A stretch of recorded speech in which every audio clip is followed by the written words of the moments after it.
जय हिंद प्यारे बच्चों, कैसे आप लोग। उम्मीद करेंगे कि आप लोग बहुत ही अच्छे होंगे। तो बच्चों, मैं लेकर के आ चुका हूं आपके सामने बिहार आईटीआई वाले बच्चों के लिए साथियों जीके का महत्वपूर्ण क्लास, जो कि हमारा क्लास नंबर 2 है साथियों। और सभी बच्चों का आईटीआई का जो एग्ज़ाम है वो 15 जून को है। 15 जून को है साथियों। तो अब आपका टाइम नहीं बचा है, मात्र 4 दिन आपका टाइम बचा है। और 4 दिन में बेहतर से बेहतर बच्चों आपको जीके जीएस का क्लास करना चाहते हैं तो आप जुड़ जाइएगा।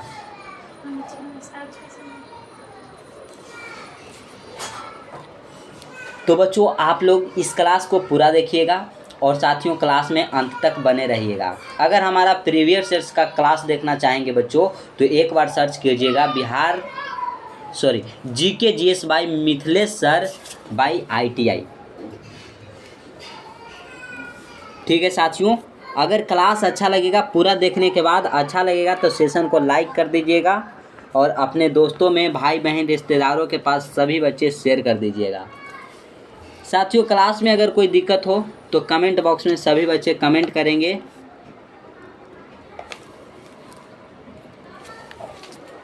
और साथियों, जो भी बच्चे चैनल को सब्सक्राइब नहीं किए हैं वो चैनल को सब्सक्राइब करके साथ ही साथ घंटी को दबाकर बेल आइकन को ऑल पे सेट कर लीजिएगा, ताकि जब भी क्लास लेकर के आए आपके सामने तो उसका नोटिफिकेशन आपको मिले और आप सही समय से क्लास अटेंड कर सकेंगे।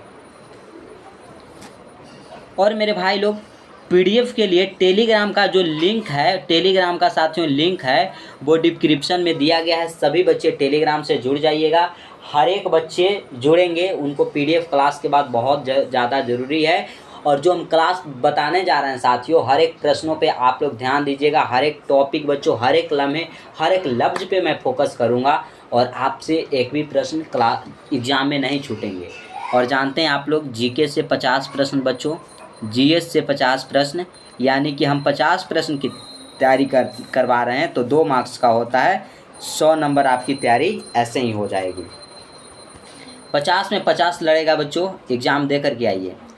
देखिएगा, पहले क्लास में हमने 20 प्रश्न बताया, अब आगे चलते हैं 21 से। बिहार का राजकीय पक्षी क्या है?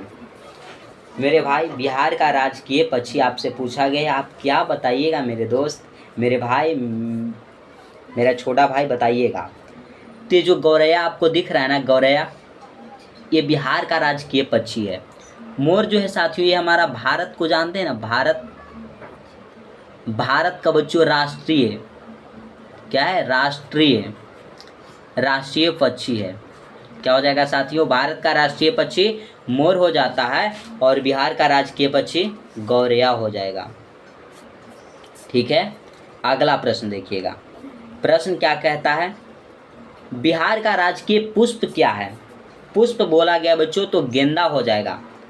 कमल जो है वो भारत का राष्ट्रीय पुष्प है। भारत का क्या है बच्चों?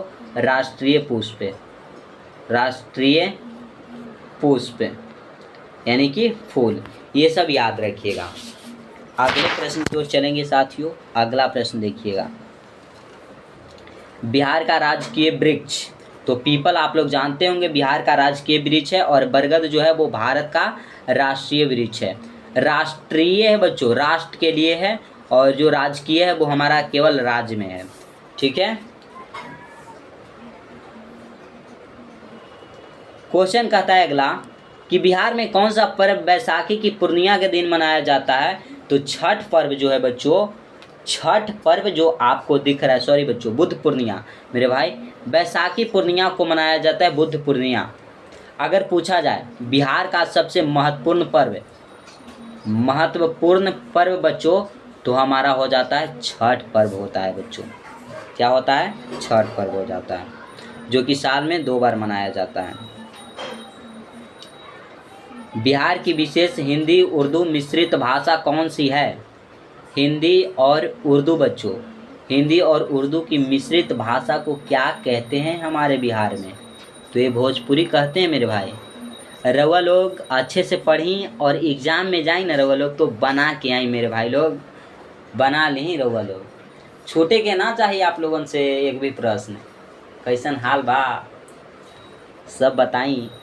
ये ये हमारा बच्चों भोजपुरी भाषा है, ठीक है। और जो हिंदी है और उर्दू है साथियों, इसको मिलाकर बनाया गया है भोजपुरी, और सबसे प्यारा भाषा है हमारा भोजपुरी मेरे भाई, जो कि कुछ सिंगर लोग ने इसे संवैधानिक दर्जा से रोक लगा दिया। गाना ऐसा अश्लीलता वाला लाए कि नहीं हो पाया, नहीं तो 23वां भाषा बन जाता भोजपुरी। अगला प्रश्न कहता है, बिहार का प्रसिद्ध लोक नृत्य कौन सा है? बिहार का प्यारे साथियों, बिहार का साथियों प्रसिद्ध लोक नृत्य आपसे पूछा गया है तो झिझिया हो जाता है, झिझिया प्यारे साथियों, ऑप्शन नंबर बी राइट हो जाएगा। कथक ये साथियों शास्त्रीय नृत्य है जो कि यूपी का है। कहाँ का है मेरे भाई? यूपी का है। तो बिहार जी के पूछे जाते हैं ज़्यादा, बिहार जी के जो आएगा वो मैं बच्चों बताऊँगा। बिहार का राजगीत क्या है? बिहार का बच्चों राजगीत क्या है? और हम पूछेंगे कि भारत का राष्ट्रीय गीत क्या है। तो बच्चों जल्दी से बताइएगा सभी बच्चे। तो मेरे भारत के कंठहार, मेरे भारत के जो कंठहार है बच्चों, ये बिहार का राजकीय गीत है। अगर राष्ट्रीय गीत पूछ दिया जाए, राष्ट्रगीत, राष्ट्रगीत जो होता है बच्चों, यह होता है वंदे मातरम। वंदे मातरम सुजलम सुफलम मलयज शीतलम सस्य श्यामलम। यह जो है साथियों, यह राष्ट्रगीत है। अगर आपसे पूछ लिया जाएगा राष्ट्रगान, राष्ट्रगान मेरे भाई, तो राष्ट्रगान सभी बच्चे बताएंगे जन गण मन, जन गण मन, यानी कि जन गण मन अधिनायक की जय है। तो ज़्यादा नहीं गाएंगे क्योंकि राष्ट्रगान का अपमान होगा मेरे भाई। जब भी राष्ट्रगान गाना है तो खड़े होकर गाना है, और उस समय कोई इंसान आपके सामने बैठा ना हो। देखिएगा, अगर हम पूछे कि जो राष्ट्रगान गाया जाता है बच्चों, तो गाने में समय कितना लगता है? समय कितना लगता है? तो साथियों 52 सेकंड का समय लगता है हमारे राष्ट्रगान को गाने में। इसे लिखा किसने बच्चों? लिखा किसने? तो रविंद्रनाथ टैगोर का आप लोगों ने नाम सुना होगा। रविंद्र जडेजा नहीं, रविंद्रनाथ टैगोर, नाथ टैगोर बच्चों, उन्होंने राष्ट्रगान लिखा। लेकिन राष्ट्रगीत किसने लिखा साथियों? तो बंकिम चंद्र चटर्जी, बंकिम चंद्र चटर्जी, बंकिम चंद्र चटर्जी बच्चों। कहीं कहीं आपको बंकिम चंद्र चट्टोपाध्याय देखने को मिल जाएगा, आपको मार लेना है। राष्ट्रगीत बच्चों क्या है? वंदे मातरम। किसने लिखा? बंकिम चंद्र चटर्जी। राष्ट्रगान किसने लिखा? रविंद्रनाथ टैगोर। हमारा राष्ट्रगान क्या है? तो जन गण मन अधिनायक की जय है। इसे गाने में समय कितना लगता है? तो 52 सेकंड का समय लगता है बच्चों। बिहार का राज्य गीत क्या है? तो मेरे भारत के कंठहार, जय बिहार जय बिहार बिहार हमारा। अगला प्रश्न आता है कि बिहार की कला शैली मधुबनी का दूसरा नाम क्या है? मधुबनी का प्यारे साथियों दूसरा नाम आपसे पूछा गया है, क्या है? तो मेरे भाइयों मिथिला पेंटिंग मधुबनी का दूसरा नाम है। ऑप्शन ए जो है वो आपका राइट आंसर हो जाएगा। अगला प्रश्न आता है कि बिहार का सबसे प्रसिद्ध तीर्थ स्थल कौन सा है? बिहार का बताइएगा सबसे प्रसिद्ध तीर्थ स्थल। बोधगया, वैशाली, नालंदा या राजगीर? बच्चे का फटाक से आंसर आना चाहिए। तो सर बोधगया, जो कि बिहार का सबसे प्रसिद्ध तीर्थ स्थल है। ऑप्शन नंबर ए राइट हो जाएगा।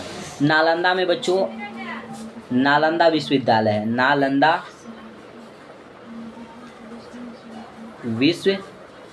विश्वविद्यालय। मेरे भाई जो नालंदा विश्वविद्यालय आपको दिख रहा है ना, यह सबसे प्राचीन विश्वविद्यालय है।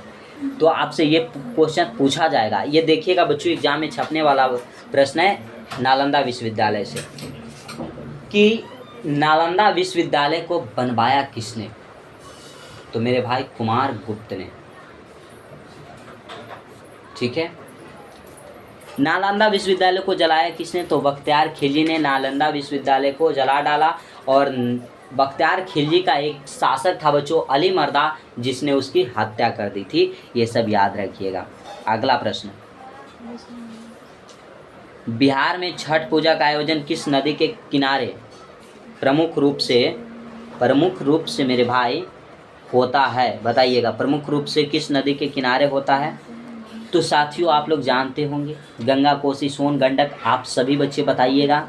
तो गंगा नदी के किनारे होता है साथियों गंगा नदी, जो कि बिहार के 12 जिला से होकर गुजरती है। बिहार के 12 जिला से साथियों होकर क्या होती है, गुजरती है। सबसे लंबी अगर पूछा जाए बच्चों कि गंगा नदी सबसे लंबी बिहार के किस जिले से होकर गुजरती है, तो पटना से होकर गुजरती है। 99 किलोमीटर पटना में गंगा नदी बहती है। कोसी नदी जो आपको दिख रहा है साथियों, या इसे बिहार का शोक कहा जाता है। बिहार का अगर आपसे शोक पूछा जाए किस नदी को कहा जाता है, तो कोसी नदी को, महानदी को साथियों उड़ीसा का शोक कहा जाता है, उड़ीसा। तो क्या ये सब क्लियर रहेगा साथियों? यहाँ तक क्लियर है? क्लियर है बच्चों। महानदी पर ही हीराकुंड बांध है। आपसे पूछा जाएगा हीराकुंड बांध किस नदी पे है, तो महानदी पे हो जाएगा। ये सब याद रखिए। ऑप्शन नंबर ए को लॉक कीजिएगा। जो बिहार में छठ पूजा का आयोजन किया जाता है वो गंगा नदी पे होता है बच्चों। अगला प्रश्न कहता है बिहार की कौन सी फसल खरीफ और रबी दोनों में उगाई जाती है? बिहार की साथियों कौन सी फसल है जो खरीफ और रबी दोनों में उगाई जाती है? गेहूं, मक्का, धान या गन्ना? तो प्यारे भाई जो मक्का आपको दिख रहा है ना, मक्का, इसको बच्चों खरीफ और रबी दोनों में उगाई जाती है। ऑप्शन नंबर बी जो है आपका राइट आंसर होगा। नेक्स्ट आता है बिहार में तेल शोधक कारखाना कहाँ पे है, तो बरौनी में हो जाएगा। बिहार में तेल शोधक कारखाना कहाँ है दोस्तों? बरौनी में है। पटना जनसंख्या की दृष्टि से अगर आपसे पूछ दिया जाए, जनसंख्या की दृष्टि से बच्चों बिहार का सबसे बड़ा जिला तो जहानाबाद जिला हो जाएगा। अगला प्रश्न, पटना जिला हो जाएगा मेरे भाई। बिहार की सबसे महत्वपूर्ण नकदी फसल कौन सी है? बिहार की जो सबसे महत्वपूर्ण नकदी फसल है यह है मेरे भाई गन्ना। क्या है दोस्त? गन्ना। ऑप्शन नंबर बी जो है वो याद रखिएगा। अगला प्रश्न आता है कि बिहार में सबसे अधिक उत्पादन किस फसल का होता है?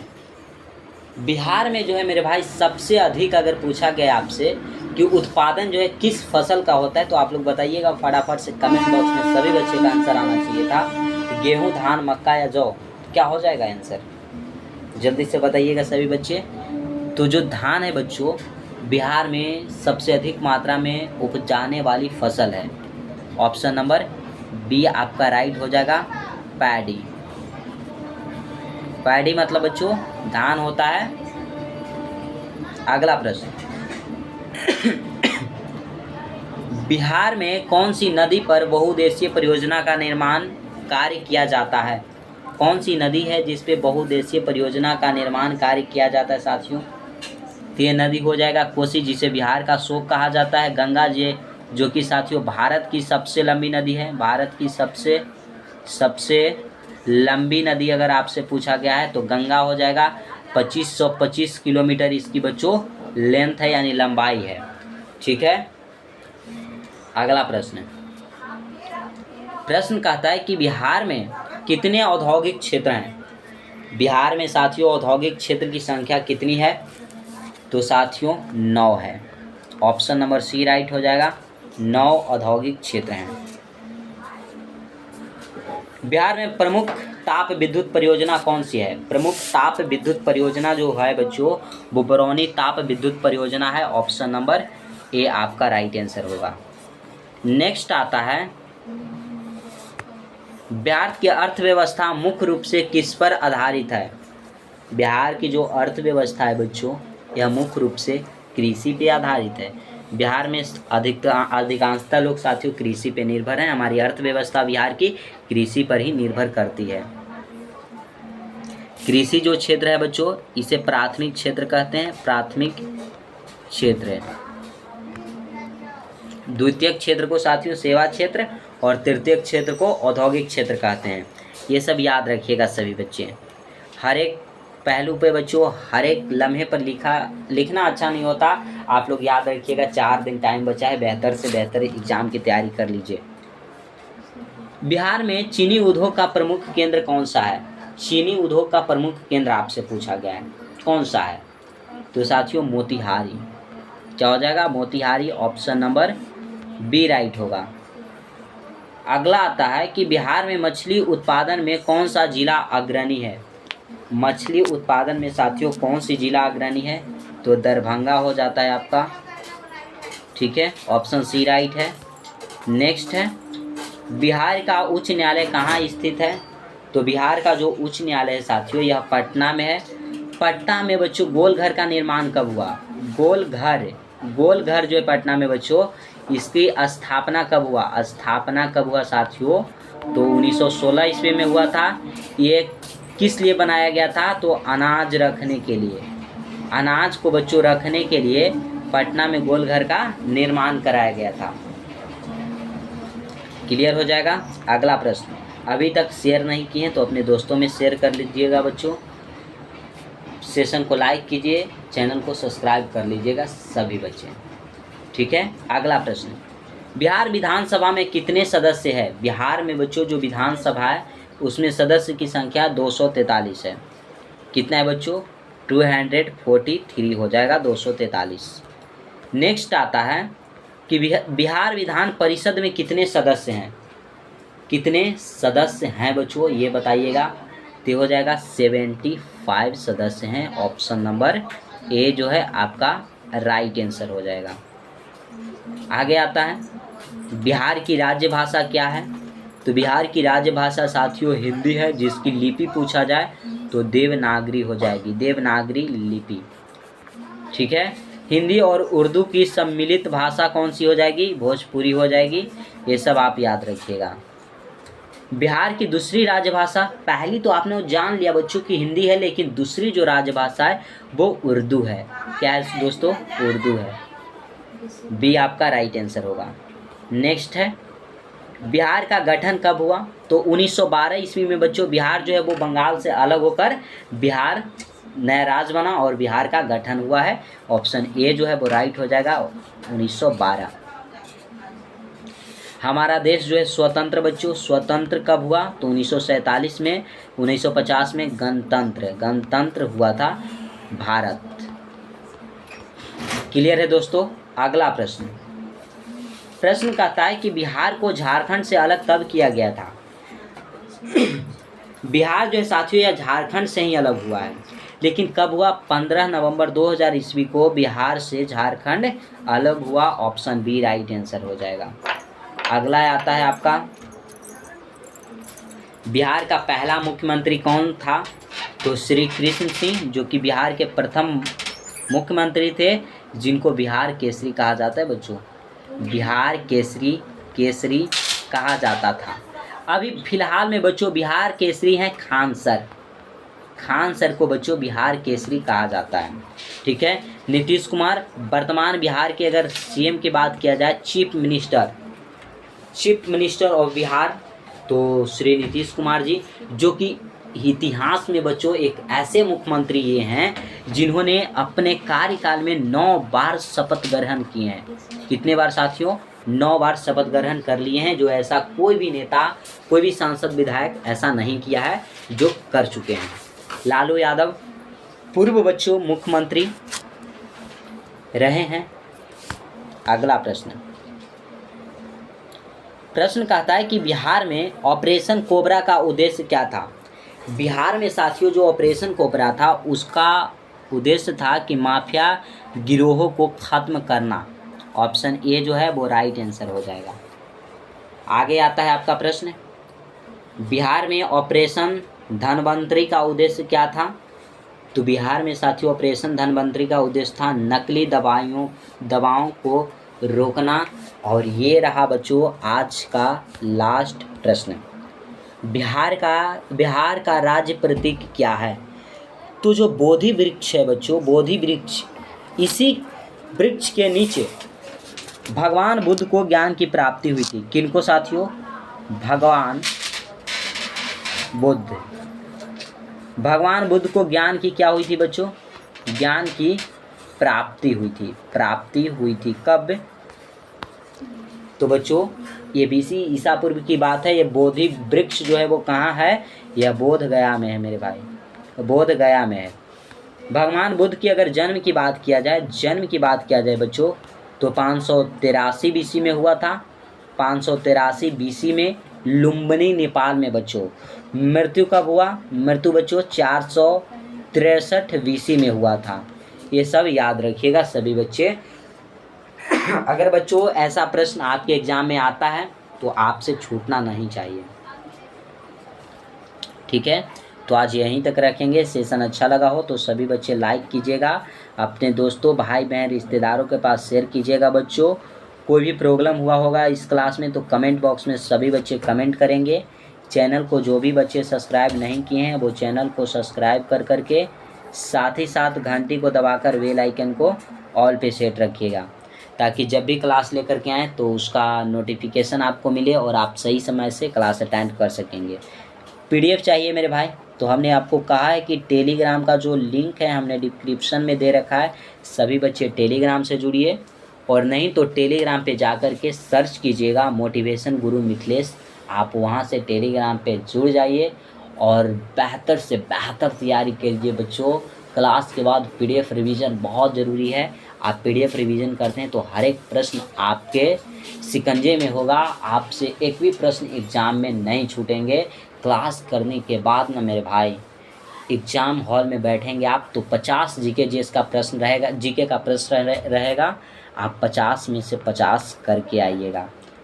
और अगर आईटीआई के अलावा बच्चों किसी भी कम्पिटिटिव एग्ज़ाम की तैयारी करते हैं तो डेली क्लास में जुड़िए, और कहता हूं कि स्कोरिंग पावर जो जीके का होगा सबसे मजबूत आपका होगा। केवल शिद्दत से पढ़ाई कीजिए। तो बच्चों आज यहीं तक। जय हिंद मेरे प्यारे शेर शेरनियों।